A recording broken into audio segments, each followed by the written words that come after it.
Hello, and welcome to a clearly very unusual episode of the Bond Experience. I'm David Zaritsky in puppet form. I know, relax, it's okay. Don't adjust your cameras.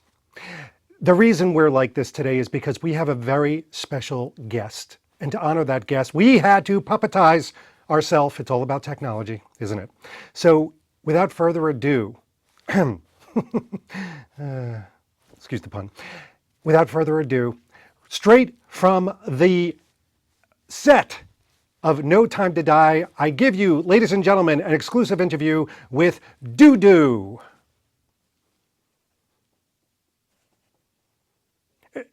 Thanks, David, for having me. Although my agent has never heard of you before, it warned me not to do this interview. I am pretty excited to share my stories with you.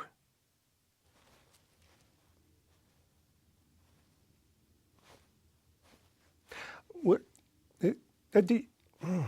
Wow, I didn't expect that voice. For some reason, I expected like a French accent or something. That's what you call acting, David. Yeah, it's what I do for a living. No, actually, I am from Kentucky, and in fact, my real name is Joey Bishopson. But listen, I know you have a simple viewing audience. Yes, you do. So if it makes it easier for your viewers to comprehend and accept me, you can still call me Doo-Doo.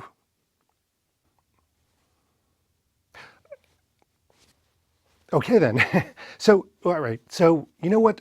Our audience likes to find out, how does somebody like you, how does somebody, any kind of actor for the Bond movies, how do they get this part? Could you tell us a little bit about that? My story is the stuff of Hollywood dreams and expectation. Oh, I'm sorry. No. You can't smoke in here. What? Figures. As I was saying, the fight for me to get Doo-Doo was tough. It was tough. I mean, Debbie McWilliams had seen some of my work, some of my films like Raggedy Ann and Andy, and in a commercial where I was a mop. I mean, talk about humiliating. I paid my dues. But, you know, I had to try out against Ted and even that Grogu fellow. And listen to me. Grogu is hot right now, baby. He's hot like magma now. So it was tough. But you know what? There was something, it was Barbara Broccoli. Barbara Broccoli saw something in me, and that was it. Acting chops? Hell no, I can't act. No. It was something else. It was, you know what? It was desperation. Yep, that's what it is. It was desperation, a sort of macabre sadness that clearly I could bring to the film. So how was it like being on the set? Oh yeah, being on the set. Being on the set was great. First of all, I met with Shidara, and you know, I was supposed to do a costume fitting, and she said, you know what? You're gonna go nude. You're gonna belly button and all. You're not gonna wear any clothes. And I was fine with that. Because it was a special film. So, and in addition to that, they said, don't look Daniel Craig in the eye. Don't look him in the eye. But you know something? I looked him in the eye. And I did not combust. I did not lose my contract. He's a much nicer guy than the media would portray him. He was a prankster. He was fun. He gave me an Omega watch as a parting gift. I mean, the guy is a saint. Okay, so we have to talk about the elephant in the room. Yeah, we have to do it. So the test scene. Tell me about the death scene. Did you know?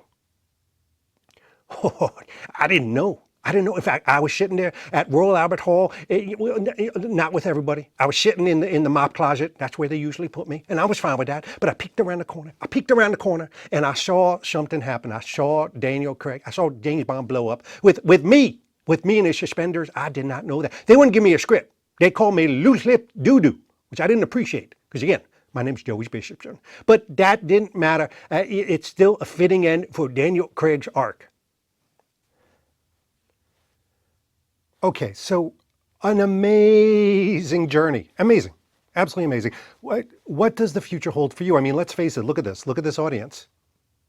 They have an amazing affinity to you. What's What's ahead for Doo-Doo? They do have an affinity for me. You're right. You're right. And I got a plan. Merchandising, baby, merchandising. Yeah, I'm setting up a doo-doo factory where we're gonna sell doilies, coasters, macrame vests with my image on it and lots of little me's. Ready for Christmas. Ready for Christmas, kids. Just get ready for it. Amazing. Well, listen, Doo-Doo, thank you so much for spending the time here today. That's all we have. Goodbye to you, and thank you so much for joining us. Well, thank you, David. Thanks for having me on. And I got to call my agent and fire him. But thanks for having me. I'll talk to you later, kids. Bye. Okay, so before they call the paddy wagon on me, that was just a bit of an introduction because I wanted to talk to you about, this is about Doo-Doo. And listen, we've had a fun time with this, clearly, and it had to be fun because the whole idea of Doo-Doo in the movie itself is an interesting palate cleanser. We're going to get into the psychology of that in a second, but clearly I'm decked out in kind of a No Time to Die-ish moment. Watch check, No Time to Die. Shirt check, No Time to Die. Background, No Time to Die. But we also kind of, I don't know, we grew an affinity to this. And there are individuals out there that decided to recreate Doo-Doo so we could all have a little Doo-Doo in our lives. Who wouldn't want Doo-Doo in your life? But this is one, for example, from Bridget. In fact, you'll see Bridget Guramis right there. Bridget is, and I kid you not, she is a yarnologist, and she recreated Doo-Doo. This is one of the Doo-Doos that she made for me and several of you. She did a limited edition of them. You could see her tag right here. She's on Etsy and she's on Instagram, and you probably know her already because a lot of you have already ordered. You could actually pick your yarn color. Some people picked this color right here. Some people picked this color, a little bit more screen accurate. It all depends on what you like, and she customizes them. Some have tails, some don't have tails, etc. Some are a little bit dirtier, so they multiply is what they do. But what was kind of interesting was, there are some individuals that went and said, something I want an homage. Because this is what this is. This is an artist rendering of the movie. From the movie, it's an homage piece. It's they didn't, Bridget did not have this in her hand when she creates these. And these are all made by hand, which is insane. These are all crocheted by hand, just like the one in the movie would be made. But some people did take a look at these and go, they're cute, they're fantastic, they're great representations in your collection. Maybe for your kids, maybe for adults. But what if somebody out there took it upon themselves to do a screen accurate version? Yeah, less about a toy and a representation and more about a prop, more about a replica, as we like to shower ourselves with. And a team basically did exactly that. So this is something you may not have seen before. This is the prop replica version of Doo-Doo. So again, and again, we're not going head to head with these things, but this is extremely cute, lovable, huggable. So is this one, but this one is a screen accurate one. Yes, the individual behind this really took the time to make sure that all the little details, the ring around the eyes itself, the color of the yarn, which almost gives it like a dingy look, the way everything attaches, even, and I know this is like, you're like, David, really detail? There's like a little step in the end of the arm there, a little step. It doesn't go straight across. There's like a tiny little step that you can see in the movie. Belly button the right size and the whole piece the right size with the neck done with, wait for it, the right amount of flop. In fact, when I did that opening, hold on, I had to prop it up with this Muppet-like, I better not say Muppet, I don't want to be sued. Puppet, yeah, puppet-like thing, just to keep it from flopping over. But this has the correct amount of flop. Look at that, look at that. This is not special effects, folks, that you see in the movie, which is so cool. The back of it, and even the hand. So this is incredibly soft. There's yarn and there's yarn. This is the latter. So this is what I would consider kind of the pinnacle of Doo-Doos if you want something that is screen accurate. And yes, we do have a link down below with an interest thread. So this is the first run that I have right here. And in the first run, the lucky first runners, is that a thing? First runner uppers? Received this wood tag. Now, hopefully you can see it. Yeah, there we go. Look at that. It's got a wood-etched Daniel Craig with doo-doo slung in his belt and suspenders. And on the other side, a nice little commemorative tag, No Time to Die. And on the bottom, what does it say? It says handmade in England. Because this was handmade in England. Yes, this is handmade. There's not a factory, like Dudu was talking about in the interview, with a whole assembly line. These things are lovingly made by hand. And I tell you, I got this. I opened it up and I flipped out. I mean, this is the kind of the pinnacle, if you will, of Dudu. So the color of the ears, correct. The color of the yarn, color of the eyes, everything on here. I mean, this was well studied in detail to get sizing, color, look, shape, details all correct. I am bowled over. It's funny too, because we got to talk about the psychology of this.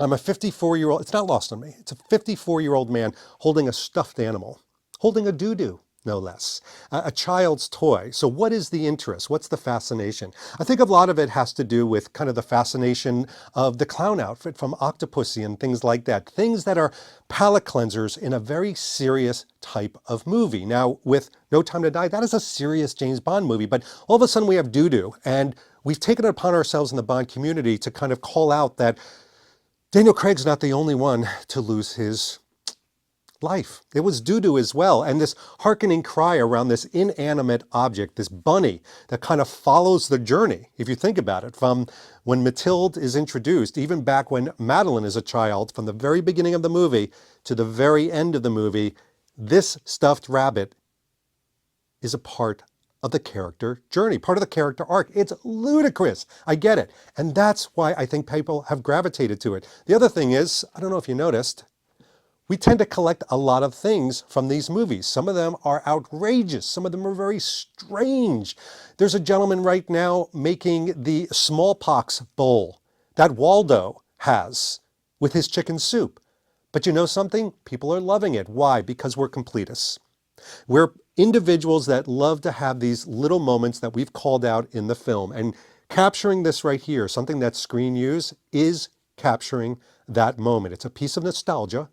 Yes, even though it's just a few months ago. It's a piece of a movie that I think, most of us liked, even if we didn't love it, even if we didn't like the ending, we certainly think it's a great Bond film. And so capturing a doo-doo, having just a bit of doo-doo on your shelf is not offensive. It's just not. So I am super happy with this one. Again, I'm happy with all of them. I should call out that I think they're all a lot of fun. You can see sort of the size difference here. Not that I'm comparing, but this was kind of the first one that I did get, and it's got a certain affinity for me because of that. And Bridget is just a great person. Again, if you are that type of individual that collects breathers from Thunderball and replica guns and things like that, this is probably the one you may want to gravitate to. Again, not playing favorites, but it is a prop replica more than just a toy or an homage. Anyway, that's the tale of two doo-doos. That's the tale of many doo-doos and the life of doo-doo. I hope that helped. Anyway, a lot of fun. You got to smile. You got to laugh. I don't know if you noticed. It's all part of it, right? Don't take things so seriously. There's enough seriousness going on out there. This has been David Zaritsky for The Bond Experience. We'll see you all real soon. Take care. Thanks for watching this episode. If you want to be up on the latest from the Bond Experience, just click on this subscribe and subscribe to our channel. You're going to get all the latest and greatest information, plus some exclusive content. And by the way, speaking of content, here's something especially for you, just because we know you. Talk to you soon.